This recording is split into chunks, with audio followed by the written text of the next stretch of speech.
अलैहिस्सलाम, हमारे वो पैगंबर, वो नबी जिनकी खूबसूरती की कोई मिसाल नहीं। होने वाले प्ले में हम उनके बचपन का एक वाकया देखेंगे।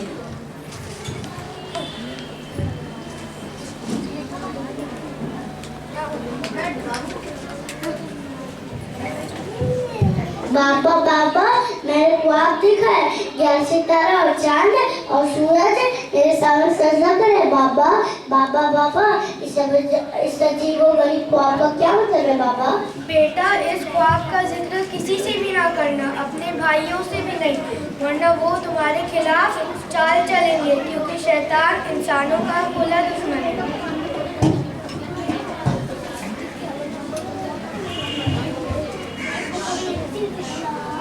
क्या तुम्हें पता है, यूसुफ ने एक ख्वाब देखा है, 11 सितारे, चांद और सूरज उसके आगे सजदा कर रहे हैं। अच्छा। और याकूब ने उसे किसी से भी कहने को मना किया है।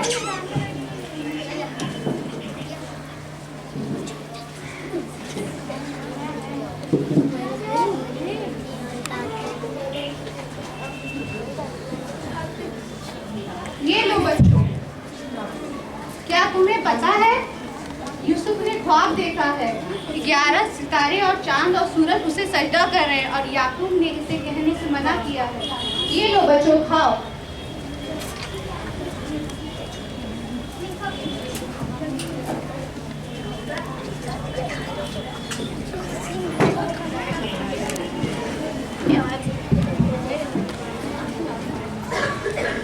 क्या तुम्हें मालूम हुआ है यूसुफ के ख्वाब के बारे में?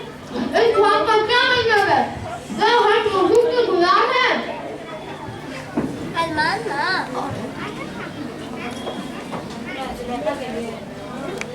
बाबा बाबा, हम लोग गला लेने जा रहे हैं, तो यूसुफ को भी अपने साथ ले जाए। नहीं, तुम लोग ही चले जाओ।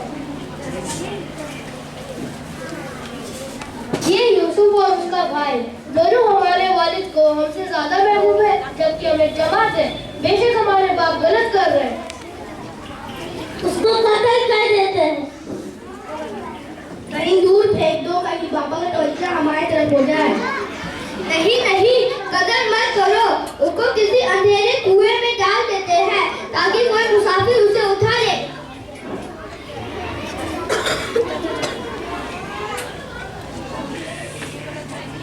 बाबा बाबा, हम लोग खेलने के लिए जा रहे हैं, क्या हम यूसुफ को भी अपने साथ लेके जाए?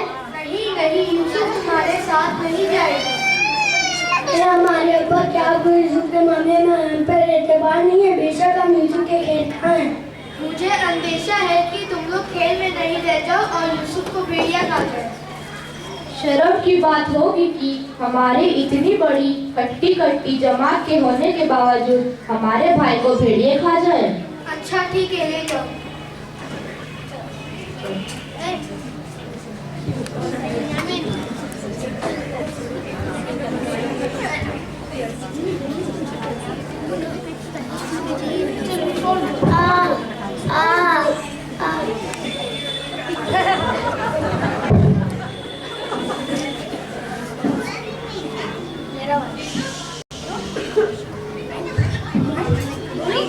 चलो चलो, इसको कुएं में डाल दो।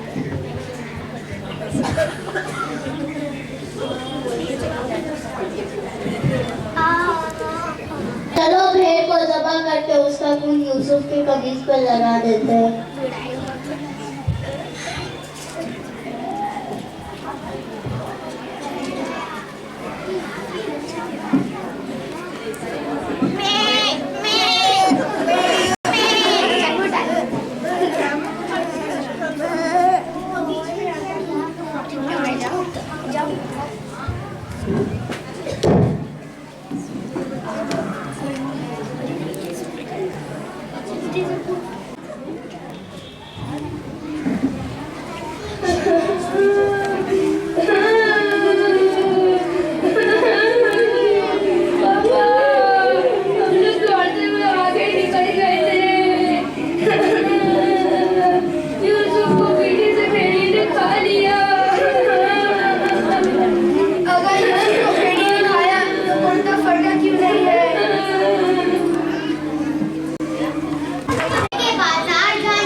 यूसुफ अलैहिस्सलाम को कुएं से निकाल लिया और उनकी खूबसूरती को देखकर ऊंचे दामों में मिस्र के अजीज को बेच दिया।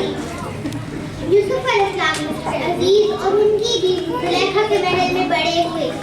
अल्लाह ने यूसुफ अलैहिस्सलाम को ऐसी हुस्न और जमाल अता की थी कि जुलेखा खुद को उनकी तरफ माइल होने से नहीं रोक पाई।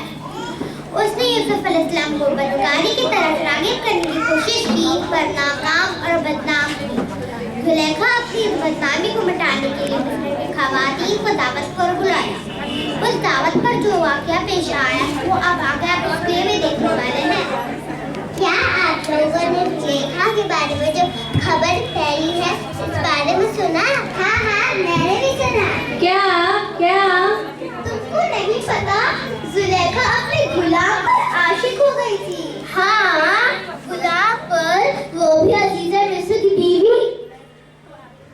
हाँ हाँ, मैंने भी सुना। पहले तो मैंने सोचा कि इस दावत में ना आऊं क्योंकि जुलेखा की इतनी जिल्लत और रुसवाई के बाद इस महफिल में आना बस आते खुद रुसवाई है, लेकिन मेरे शौहर के इसरार पर मुझे आना पड़ा। हाँ हम भी नहीं आना चाहते थे, लेकिन मेरी तजस्सुस से मुझे खींच लाए। देखूं तो आखिर वो गुलाम कैसा है। होशियार, अजीज़े मिस्र की बीवी आ रही है।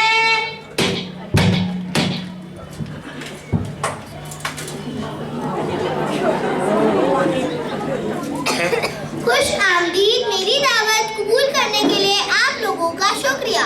आप लोग से गुजारिश है कि आप लोग नारंग उस वक्त काटेगा जब मैं इशारा करूं। ऐसा करने की वजह आपको बाद में मालूम हो जाएगी। नारंग लाओ।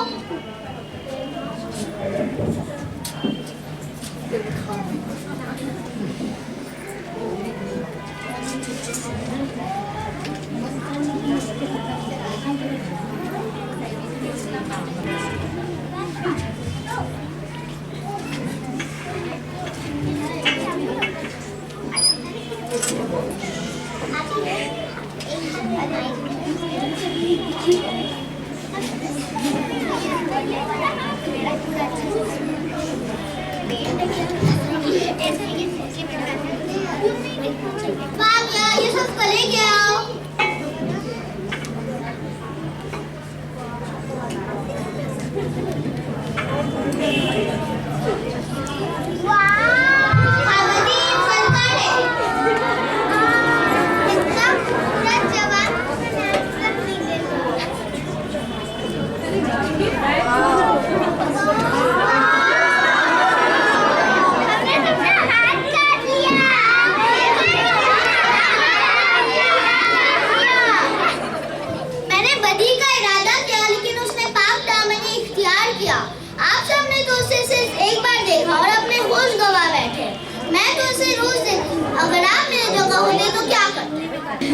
अस्सलाम वालेकुम।